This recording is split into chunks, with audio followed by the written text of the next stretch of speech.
अस्सलाम वालेकुम, मैं हूं शाहिद हुसैन। इस वीडियो में ख़ास तौर पर रखना है आपके सामने कि दुआ ज़हरा का मेडिकल कैसे होगा, दुआ ज़हरा को कराची कैसे ले लाया जाएगा और दुआ ज़हरा को कराची बिलाखिर लाएगा कौन।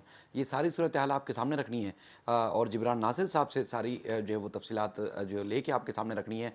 मैंने आज शाम में उनके साथ मौजूद था, बहुत देर तक उनके साथ मौजूद था कराची प्रेस क्लब पर, और बहुत सारे सवालात मैंने किए और बहुत सारे वो सवालात जो कोर्ट में डिस्कस नहीं होते या नहीं होने चाहिए थे, और बहुत सारे लोग मुझसे भी पूछते हैं और मैं खुद अपनी तसल्ली के लिए भी बहुत सारी चीज़ें ऐसी हैं जो हम चाहते हैं कि वो मालूम होनी चाहिए। जिस तरह हम फाइट कर रहे हैं तो कम से कम हमें ये पता होना चाहिए कि हम किस समत में खड़े हुए हैं। वो सारी चीज़ें मालूम की और मुझे पहले भी यकीन था, अब भी यकीन है और इंशाअल्लाह और उम्मीद भी है और यकीन भी है कि जीत हमेशा हक़ और सच की होती है। अब मुश्किलात ज़रूर होती हैं और मुश्किल है, लेकिन मामला और जो भी होगी हक़ और सच की फ़तह होगी और इंशाअल्लाह होगी। अल्लाह ताला कभी भी किसी को रुसवा नहीं करता अगर जब वो आप सच पे खड़े हुए हैं। दूसरा, मैं मीठे-मीठे, प्यारे-प्यारे, सोहने-सोहने जो हमारे यूट्यूबर दोस्त हैं, अ, उनसे सबसे एक बार फिर मैं रिक्वेस्ट करता हूँ। पहले भी अक्सर कहता रहता हूँ, और जो जहाँ-जहाँ से रब्ता करता है और जहाँ-जहाँ जिस-जिस को मैं फैसिलिटेट कर सकता हूँ, मैं अपने तौर पर करता हूँ।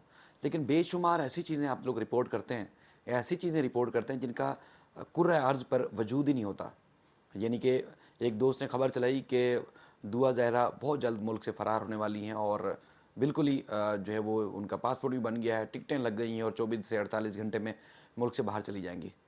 और हमारे एक बहुत अच्छे मोहतरम दोस्त हैं, मैंने उनसे पूछा और उन्होंने भी तस्दीक की, कन्फर्म किया आगे जाके, यानी कि डीजी पासपोर्ट से पूछा, तो उनसे उन्होंने कहा कि जब पासपोर्ट ही नहीं बना तो फिर कैसे सफ़र करेंगी? यानी कि दुआ ज़हरा का पासपोर्ट ही नहीं बनाया गया, तो कैसे मुल्क से बाहर जा सकती हैं?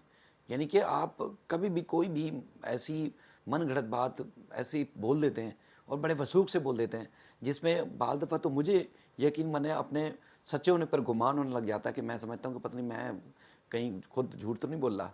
यानी कि चूंटियाँ काटने को दिल चाहता है कि मैं ज़रा थोड़ा-सा होश में हूँ, मैंने जो चीज़ रिपोर्ट की है, क्या वो ठीक रिपोर्ट की है? यानी कि इस तरह वसूख सा झूठ बोला जा रहा होता है कि जिसका मैं खुद हैरान परेशान हो जाता हूँ। मैं खुद आपको एक और चीज़ बताऊँ, जब ये एक हमारे दोस्त ने, बल्कि कई लोगों ने खबर चलाई कि दुआ ज़हरा मुल्क से बाहर जा रही हैं, तो आप खुद अंदाज़ा लगाएँ कि मेहदी अली काज़मी साहब को दर्जनों लोगों ने वो क्लिप भेजे, उनके पास टाइम नहीं होता, ज़ाहिर है वो भाग-दौड़ कर रहे हैं।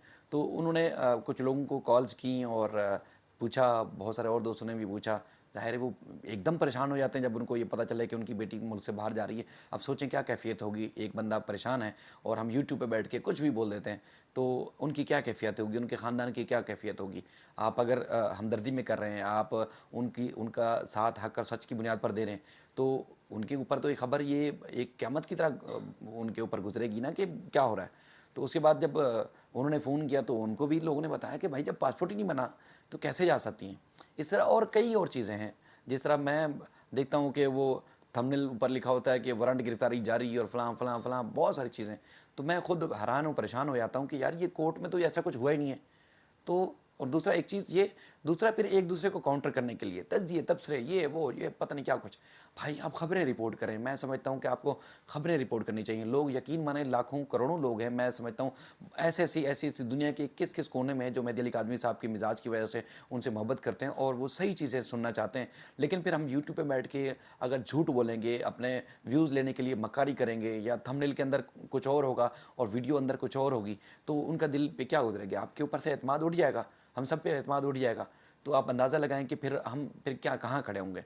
जो लोग अगर सोशल मीडिया के ऊपर बच्चा-कुचा भी एतमाद करते हैं, तो वो उठ जाएगा, उनका एतमाद उठ जाएगा, तो फिर हम कहाँ खड़े होंगे?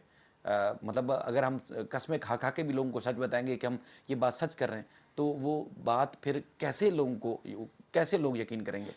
तो मैं अभी भी आपसे इस्तदा कर रहा हूँ, सबसे।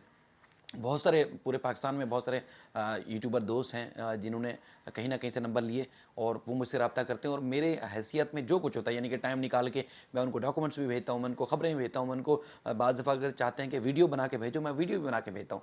लेकिन मैं चाहता हूँ कि आप गलत चीज़ रिपोर्ट ना करें। अगर दाएँ बाज़ों की एक पार्टी जो है वो झूठ बोल रही है, अब उसका मुकाबला अगर झूठ से करेंगे, तो फिर या एक हद से ज़्यादा आप बढ़ के आगे करेंगे, तो कितना आपको खुद बताएँ कि वो गलत जाएगा, नहीं जाएगा। यानी कि कौन-सी वीडियो ऐसी है, कौन-सी ऐसी चीज़ है जो जिस जज के पास वो केस लग रहा है, वो आपकी वीडियो जब देख रहे होंगे, तो वो परसेप्शन उनका गलत बनेगा ना। मतलब अगर आपको इंसाफ भी देना है, मेहदी अली काज़मी साहब का इंसाफ भी देना है, आपके अगर झूठ या गलत बयानी की वजह से वो उनके इंसाफ में, राह में रुकावट बने, तो आपको अच्छा लगेगा? नहीं लगेगा ना। तो इसलिए मैं आपसे अर्ज़ करता हूँ कि जो चीज़ अदालत में हो, जो चीज़ मेडिकल बोर्ड में हो, जो चीज़ लीगली हो रही है, उस चीज़ को रिपोर्ट करें।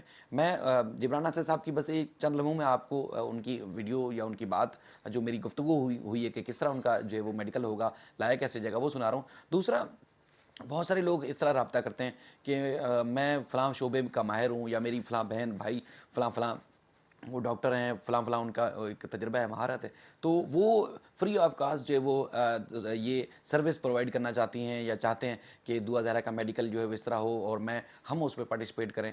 देखें, ये लीगली मामला है। लीगली मामले में जो हुकूमत या एक ऑफ़िशियल सतह पर जो डिसाइड होगा, उस पे ही अमल दरामद होता है। अदालतों में ही ये सारे मामलात हैं। ये जज़्बात पे या किसी की महारत के ऊपर फ़ैसला नहीं होता कि मैं चाहता हूँ कि मुझे कि दूसरे पे यकीन नहीं है, तो इसलिए मैं ही अपनी सर्विस क्यों नहीं प्रोवाइड कर सकता, तो इसलिए मेरी सर्विस ले ली जाए। तो ये चीज़ें नहीं होती। तो आप सबका बहुत शुक्रिया। अगर मेरी किसी दोस्त, यूट्यूबर दोस्त को जो चीज़ें रिपोर्ट करते हैं, उनको बात बुरी लगी हो, तो मैं हाथ जोड़ के माज़रत करता हूँ। लेकिन आप गलत चीज़ें रिपोर्ट ना करें। जिन के पास नंबर है, जहाँ से नंबर मेरा हासिल कर सकते हैं, मैं कोशिश करता हूँ कि एंगलिंग दे के भी नहीं, जो चीज़ हो सही चीज़ रिपोर्ट करने की कोशिश करता हूँ, और उम्मीद है कि वो उसको इतराज़ नहीं होगा। मतलब मैं खबर देता हूँ, आप उसके शानदार अंदाज से उसमें तजिया पेश कर सकते हैं, लेकिन झूठ और मकारी वाले अंदाज से खबरों को आप बढ़ावा ना दें कि वो इंसाफ की राह में रुकावट ना बने। तो मैं फिर कह रहा हूँ कि अगर किसी को मेरी बात बुरी लगी हो, तो माज़रत ख़्वाह हूँ, लेकिन मैं चाहता हूँ कि जिनके साथ जो इंसाफ होना चाहिए, उनको अगर आपकी वीडियो या आपके एक हाड़ा-हुड़ी की वजह से वो इंसाफ की राह में रुकावट ना बने। आप जिब्रान नासिर साहब से जो मैंने सवालात किए, जो लोग पूछ रहे थे सवालात, वो सवालात आप खुद उनका जवाब सुनें, और उसके बाद फिर आगे वीडियो एंड हो जाएगी। इंशाल्लाह मज़ीद जो भी इस सिलसिले में अपडेट्स होंगी, आपके सामने रखेंगे। अल्लाह हाफ़िज़। देखिए, ये रिस्पॉन्सिबिलिटी आईओ की है। आज अदालत को इंटीमेट किया है सेक्रेटरी हेल्थ की जानिब से कि जी हमने बोर्ड बना दिया गया है और कल बोर्ड की पहली मीटिंग है, जो नोटिफिकेशन में बात इसमें है, और उन्होंने रिक्वेस्ट किया है कि जो विक्टिम इसमें अब्डक्टी माइनर बच्ची है दुआ, उसको पेश किया जाए। अदालत के सामने जब ये केस गया तो ऑफकोर्स अदालत में कोई भी चीज़ थ्रू प्रोसिक्यूशन फाइल होती है, तो डीपीपी साहब जो हैं ईस्ट के पेश है और उन्होंने अदालत को बताया कि जी इसकी कंप्लाइंस हो गई है। उन्होंने एसएसपी, एवीसीसी, सीआईए को और आईओ को, डीएसपी साहब को जो है बता दिया इस हवाले से कि उन्होंने कल पेश होना है मेडिकल बोर्ड में बच्ची के साथ। अब ये आईओ साहब ने जो है सिक्योर करनी है प्रेजेंस बच्ची की, उसके लिए जो भी कानूनी फॉर्मेलिटीज़ उन्होंने पूरी करनी है। अगर वो किसी वजह से कल प्रोड्यूस नहीं कर पाते हैं विक्टिम को सामने मेडिकल बोर्ड के, तो वो अकॉर्डिंगली अपनी एक्सप्लेनेशन देंगे और मेडिकल बोर्ड से टाइम सीख करेंगे और मेडिकल बोर्ड अकॉर्डिंगली उस पर फैसला करेगा। आईओ के खिलाफ भी दरखास्त दी है, उस पर एतमाद नहीं है ज़ाहिर, उसने जो कुछ तफ्तीश में किया था, तो वो आईओ फिर कैसे आगे काम कर सकते हैं? देखिए, जब तक ये फैसला नहीं होता कि तफ्तीश उससे ली जाए, वो चार्ज उनके पास है। हम मौजूदा मुल्क के वज़ीर आज़म पे अक्सर कहते हैं जी पॉपुलैरिटी गिर गई, इनकी फ़लाना गिर गया, तो ये तो नहीं होता कि अगर वो बदनाम हो गए तो अपना काम छोड़ देंगे। जब तक इसके पास जो चार्ज है, वो चार्ज निभाएगा, उसकी ज़िम्मेदारी है, और उस दौरान कोई भी लैप्सेस या ओमिशंस या इनकॉम्पिटेंस होती है, इसका वो जवाबदेह है। जब जिस स्टेज के ऊपर उनसे चार्ज लिया जाएगा, तो दूसरा ऑफिसर उसी स्टेज के ऊपर चार्ज लेता है। जैसे जब केसेस ट्रांसफ़र होते हैं एक अदालत से दूसरी अदालत में, तो उसी स्टेज से मामला को पिक किया जाता है जिनसे से छोड़ा गया था। ये नहीं कि असरे नौ इन्वेस्टिगेशन शुरू से होती है, सारे मामला थी। वो तो एक चीफ रेडियोलॉजिस्ट की थी मेरे ख्याल में, सिविल अस्पताल की, और उस वक्त जो आपके पुलिस सर्जन थे कराची के, वो मेरे ख्याल में डॉक्टर इफ्तिखार थे। इनका नाम तो मैंने नहीं पढ़ा किसी रिपोर्ट के अंदर, जिनका जो इस वक्त जिनको एडिशनल चार्ज दिया हुआ है, उनका नाम तो पिछली मेडिकल एज सर्टिफिकेट में कम से कम मेरी नज़र से तो नहीं गुजरा। तो बैसित वकील मुद्दई के आपको एतमाद है कि अब जो रिपोर्ट आएगी वो ठीक आएगी? देखिए, मुझे एतमाद है हुकूमत पे और कानून के ऊपर, और होना चाहिए, मगर जब आपके सामने कोई चीज़ आती है और उसमें कोई लैप्स नज़र आएँ, तो वो सब्जेक्ट टू क्वेश्चन है। तो मैं ये भी नहीं कह सकता कि जी हमें एक ब्लाइंड ट्रस्ट है। हमें ये ट्रस्ट है कि ज़िम्मेदार लोग अपनी ज़िम्मेदारी समझते हुए ज़िम्मेदारी से काम लेंगे।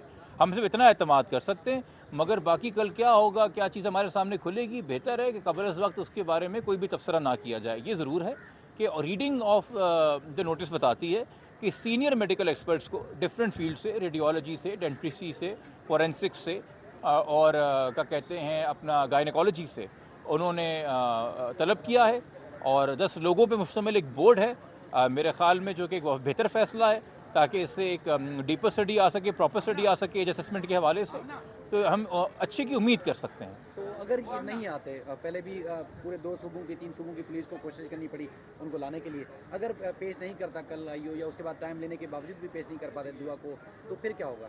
उसकी तो देखिए जवाबदारी आप पुलिस से लीजिए ना, और पुलिस से ये भी पूछिए कि जी क्या अभी भी उनका ये मौक़िफ़ है कि मामला ख़त्म हो चुका है, उसमें कुछ आगे तफ्तीश करने को नहीं है। अब जिस दिन फर्दर इन्वेस्टिगेशन के ऑर्डर हुए हैं सैटरडे को, हफ्ते को, उसी दिन अखबार के अंदर मैं पढ़ रहा हूँ कि अदालत के बाहर आईओ साहब ने मीडिया से बात की है कि जी मैं किडनैपिंग कैसे लगा दूँ ऑफेंस, मेरे पास तो कोई अक्यूज़ के खिलाफ, ज़हीर के खिलाफ सबूत ही नहीं है। तो जहाँ पे एक पर्सनल व्यू फॉर्म कर लिया और मीडिया में आके आईओ बात कर रहे हो, जो कि मेरे लिए एक बड़ी ताज्जुब की बात है, मुझसे बात करने और की और वो एक एजिटेट कर रहे हो इस मामले को। मेरे ख़्याल में हमारे शक-ओ-शुबात उससे और कहते हैं मजबूती हुई है इस हवाले से कि जी वो पर्सनल हो गए हैं, और उनका अनप्रोफेशनलिज्म जो है और इनकॉम्पिटेंस जो है वो नज़र आ रही है, और उनको तो हम ट्रस्ट नहीं करते। और मेरे ख़्याल में एक सिंसियर एफर्ट भी हम एक्सपेक्ट नहीं करते उनसे कि वो बच्ची प्रोड्यूस करेंगे जो मौजूदा इन्वेस्टिगेटिंग ऑफिसर अच्छा, है। इसकी मैं बतौर वकील, मेरे पास एक मुद्दई है जो मेरा क्लाइंट है, मेरी तमाम तर रिस्पॉन्सिबिलिटीज़ उनके लीगल इंटरेस्ट को, जो लॉफुल इंटरेस्ट हैं, उनको गार्ड करने में है। हम आवाम के व्यू को या आवाम के तबसरों को लेके कानूनी कार्रवाइयाँ नहीं करती, ना अदालतों को सवाले से चलना चाहिए। हमने बाय लॉ जिसका जो राइट है वो सेव करना है, वरना आवाम में पजीराई के और बहुत से तरीके हैं। एक छोटी बच्ची की ज़िंदगी के ऊपर कम से कम वो खेल नहीं खेलना चाहिए। Thank you.